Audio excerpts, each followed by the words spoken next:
Hier hatte ich noch ein paar Farben übrig und ich möchte jetzt mit Taub, Gelb, Weiß, Orange eine Fläche spachteln, die sich so ein bisschen über die Leinwand verteilt. Und dann schön weiß mit dazu, damit das hell wird, das Bild. Und dann nehme ich noch hellgelbton dabei und werde dann das Ganze mit dem Pinsel ein bisschen weicher malen. Lasse ein paar gespachtelte Stellen stehen, aber drumherum male ich es ein bisschen weicher und fülle so die komplette Leinwand auf. Und dann verteile ich noch ein bisschen mit einer kleinen Karte, habe ich gespachtelt. Noch ein bisschen Weiß dazu. Dann nehme ich ein Stück Butterbrotpapier, lege das auf die feuchte Farbe und ziehe das wieder ab und lege es wieder drauf. Und das gibt so schöne Effekte, so Druckeffekte. Hat eine ganz tolle Wirkung, das müsst ihr unbedingt ausprobieren. Es macht auch total Spaß. Und dann nehme ich noch eine Frischhaltefolie. Die habe ich mit Weiß dünn bepinselt, nicht komplett zu, sondern auch so was drauf gepinselt, so eine Form. Die nehme ich jetzt mit der bemalten Seite auf mein frisch gespachteltes Bild und das lasse ich trocknen. Am besten über Nacht. Ich lege das nochmal so ein bisschen gerade drauf, dass das schön aussieht.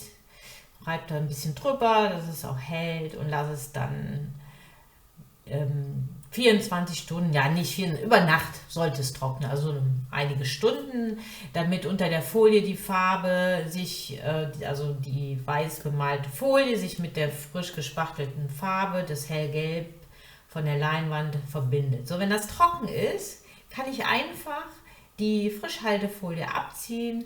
Die Folie hat auf dem frisch gespachtelten Gelb eine schöne Effekte hinterlassen und lässt jetzt im Grunde genommen die weiße Schicht mit auf dem Bild kleben.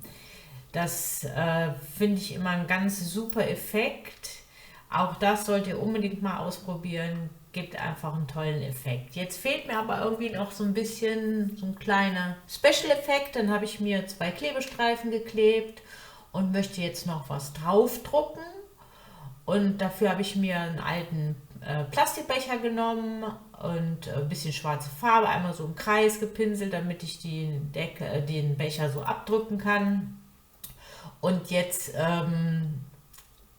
drücke ich einfach den Becher auf die Leinwand ab und hinterlasse halt so Druckstellen.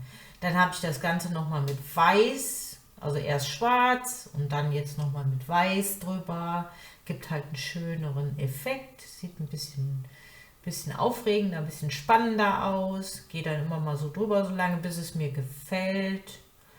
Und guck mir das mal an. Guck mal mit dem Schwarz und Weiß, das sieht doch super aus.